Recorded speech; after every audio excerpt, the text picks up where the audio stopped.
se ven al microscopio, pero también hay otros que se pueden ver a simple vista. Entonces, ¿cómo nos clasificamos a los hongos?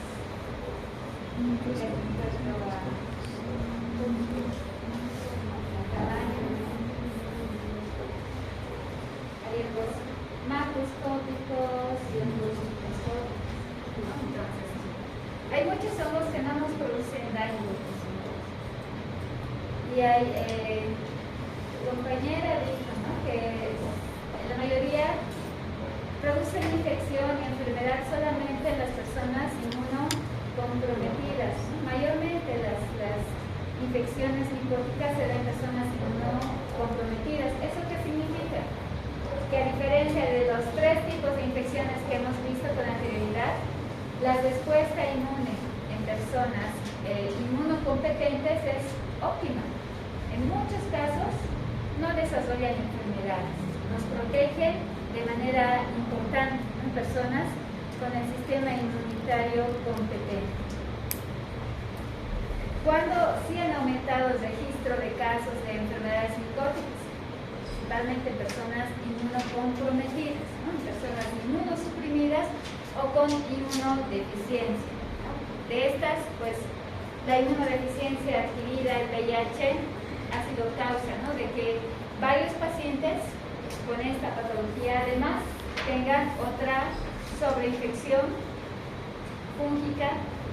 Pueden ser las micosis oportunistas, como las candidiasis, por ejemplo, que pueden causar graves problemas en este tipo de pacientes.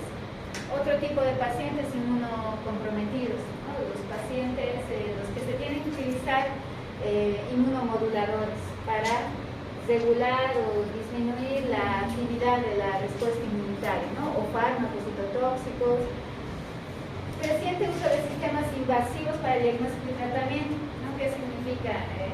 Que en la práctica clínica necesitamos muchas veces, ¿no?, colocar sondas, por ejemplo, ¿no?, materiales instrumental invasivo, y esto hace que nosotros podamos o llevemos estos hongos que, si bien muchos pueden estar en la superficie de nuestro organismo, pueden ingresar a otro hábitat muchísimo mejor para que estos se puedan desarrollar, ¿no? Entonces, las infecciones intrahospitalarias pueden también ser infecciones micóticas. Las infecciones por hongos son causa importante de morbilidad y mortalidad, que lo habíamos visto, ¿no?, mayormente en personas inmunocomprometidas.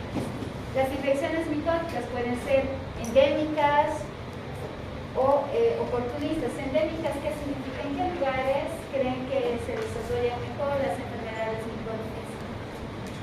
¿Los lugares húmedos? Áreas tropicales, áreas subtropicales, se desarrollan estas enfermedades. Y obviamente, ¿no?, las personas que tienen, habíamos visto, el sistema inmunitario comprometido, ¿no? Esa es la definición completa de lo que es un hongo. Muchas de las características ya las han mencionado. Un hongo puede ser de tipo unicelular, constituido por una sola célula, ahí hablamos de las levaduras, o pluricelulares. Acá forman como una especie de tejidos que se conocen con el nombre de micelos. Eucariotes, ya hemos mencionado, se pueden dividir por mitosis, reproducción sexual.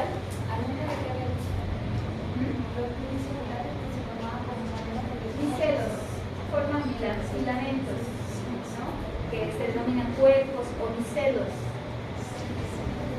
Tipos de reproducción sexual, asexual, por lo general son aeróbicos, ¿no?, necesitan de oxígeno para poder sobrevivir. Tienen constituyentes celulares, pueden tener también pared celular. Un mecanismo de defensa bastante importante es la pared celular de estos hongos. Esta pared está constituida por quitina.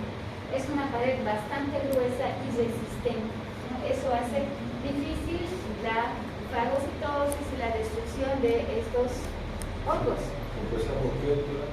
Quitina. Quitina, componentes de quitina. Está en el componente de quitina.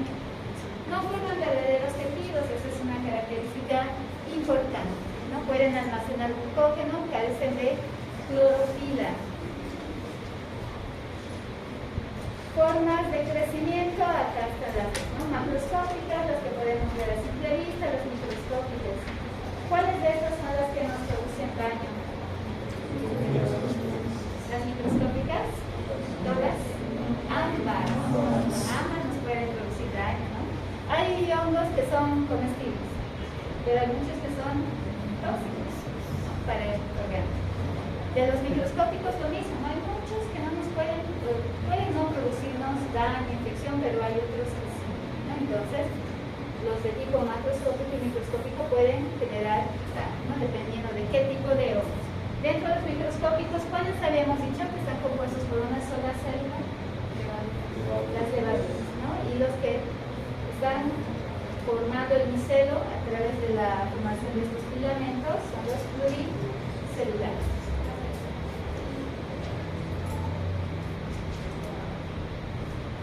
Ya han hecho mención, ¿no?, que vienen del reino fungi. Aproximadamente, actualmente, ya se conocen más de 150.000 especies. No son solo 100.000, son más de 150.000 especies, ¿no?, de las cuales sí, una buena cantidad nos pueden producir daño. ¿Cuáles son los hongos patógenos?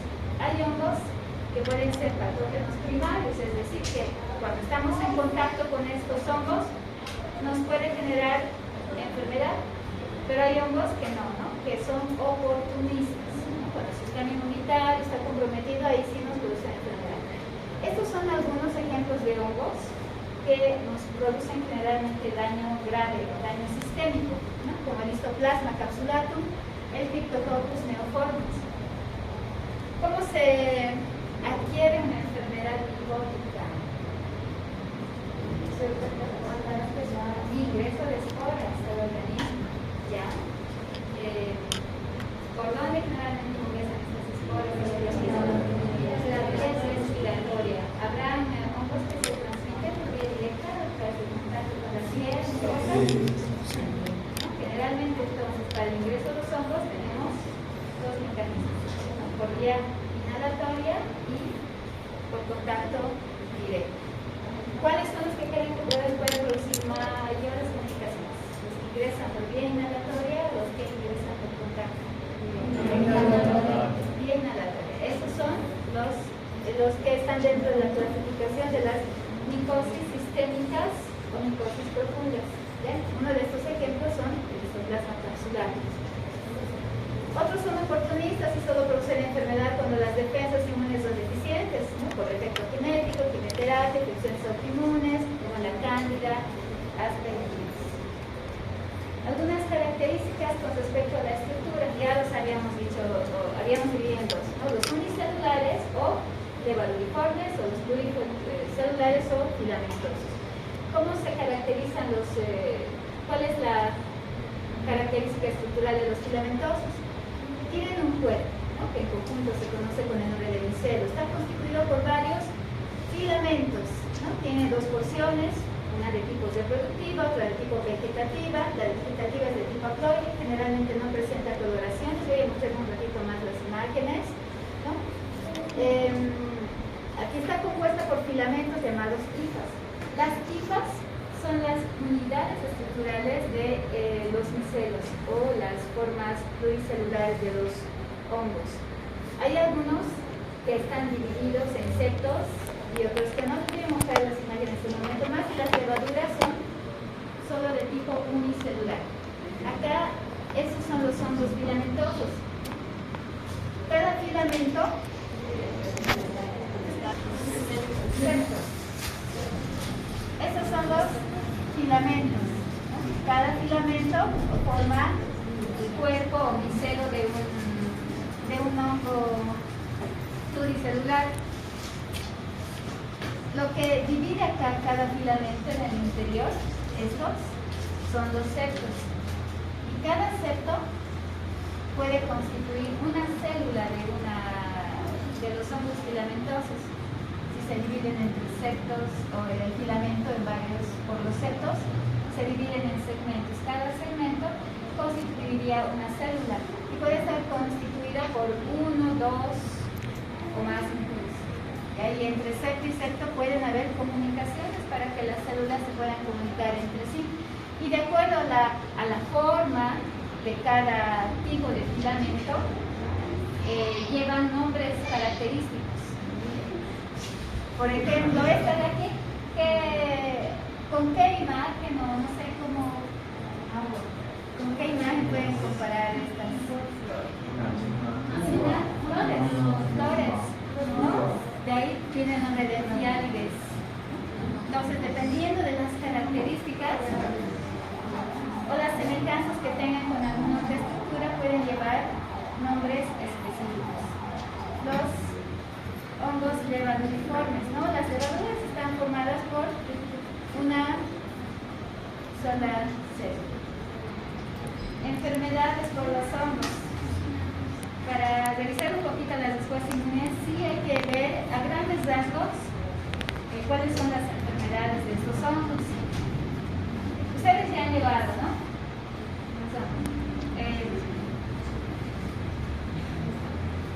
Acá se clasifican las enfermedades en dos grandes grupos importantes, las micosis superficiales y micosis profundas. ¿Cómo ustedes han clasificado esas enfermedades?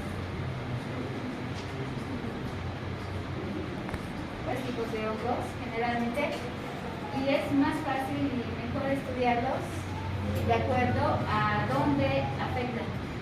Micosis superficiales, por lo general, ¿dónde se encuentran esos hongos? A nivel de la piel, sí, a nivel de la piel, por lo general, ¿no? Y mucosas. Entonces, acá están los dermatofitos, pueden estar las cándidas, Malassezia purpúrea, ¿no? Que pueden afectar lugares superficiales. Micosis profundas. Dentro de estas micosis profundas, estas se dividen en dos grupos, las cutáneas profundas y las sistémicas. ¿Por qué se las divide así? Por la vía de ingreso. Habíamos dicho, ¿no?, que puede ser por contacto directo o por vía inhalatoria. Entonces ingresan, si es por contacto directo y los hongos se quedan en la superficie del cuerpo, son micosis superficiales.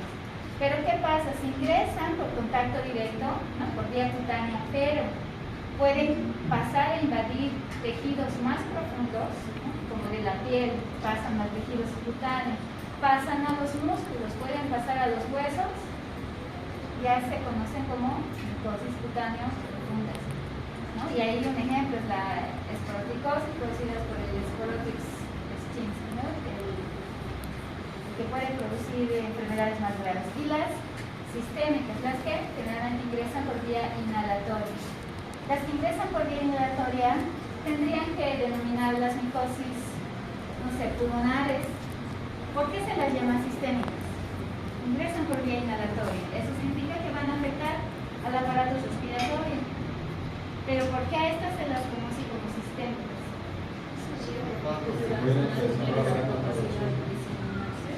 Sí, porque se diseminan. Esos hongos no se van a quedar solo en los pulmones, se van a diseminar. Se diseminan a diferentes lugares, tejidos, e incluso pueden diseminarse hasta la región cutánea, ¿no?, y aparentar ser micosis superficiales, pero en realidad no, son micosis profundas que se han diseminado, han llegado a las mucosas, han llegado a la piel. Factores de virulencia de los hongos, puedo preguntarles en repaso. Factores de virulencia de los hongos. Todos los hongos tienen que tener adhesinas, ¿no?, o sustancias que van a ayudar a que se adhieran a los diferentes tejidos. Los hongos pueden sintetizar diferentes enzimas. Estas enzimas facilitan el daño tisular, ¿no?, y ayudan a que los hongos puedan migrar y diseminarse. Proteasas, elastasas, fosfolipasas, ¿no?, que van a ir de forma progresiva destruyendo tejidos. También pueden sintetizar toxinas, ¿no?, y estas pueden ser liberadas. Dentro de los componentes de toxinas pueden estar las Endotoxinas. ¿Cuáles son las endotoxinas cuando hablábamos de las bacterias?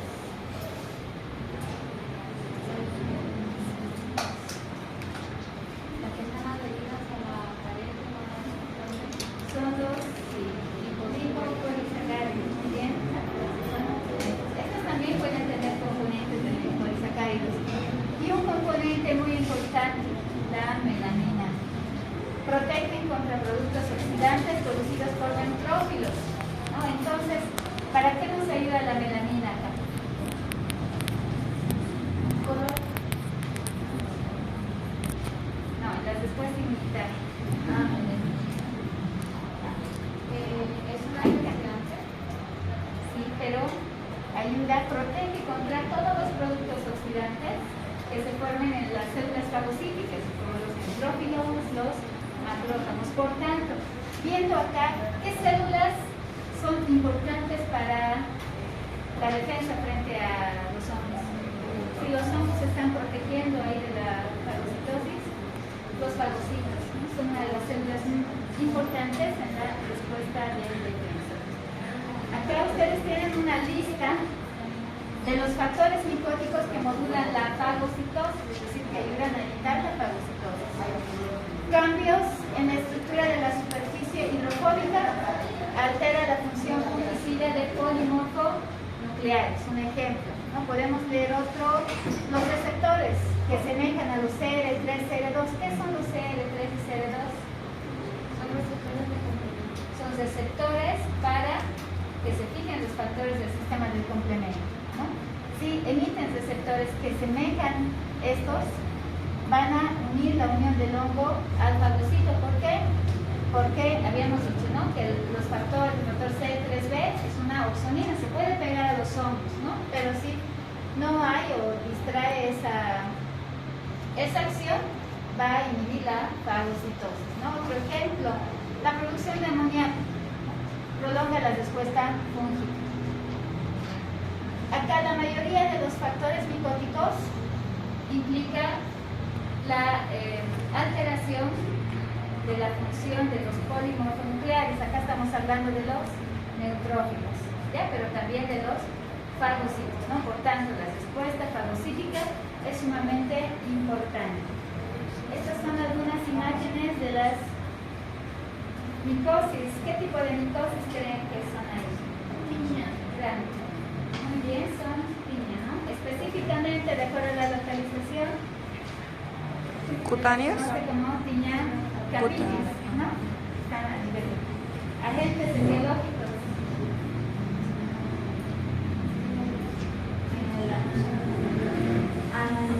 Las piñas consurantes. Epidermofitón, micofitón, por ejemplo, ¿no?, que se transmiten, que están mayormente en la superficie de los pelos de los animales, los perros, gatos, ¿no? ¿Qué pasa con esta lesión? ¿Cómo se activa el sistema inmunitario?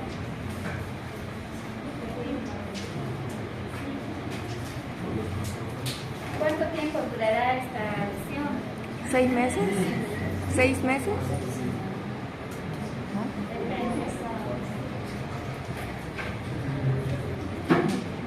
¿Será que si tal tratamiento puede... ¿Necesitamos ese tratamiento de las enfermedades psicóticas?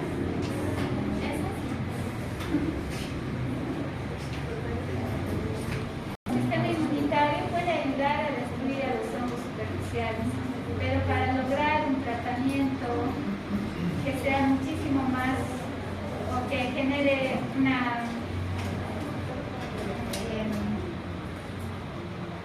que cure al paciente de manera más pronta, necesitamos sí antimicóticos, ¿no? Puede ser antimicóticos locales, antimicóticos orales. Generalmente en las superficiales se dan antimicóticos locales, ¿no? Los tópicos, las cremas, antifúngicas.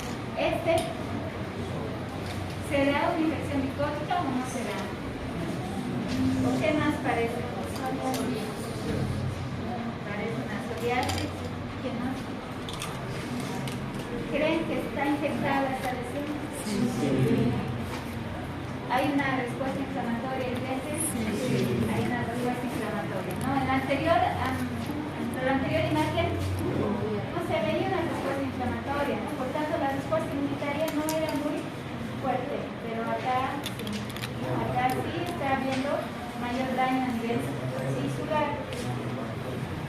Esta enfermedad se la conoce con el nombre de Querión de Celso. Es una enfermedad que produce problemas muchísimo más serios a nivel superficial, ¿no?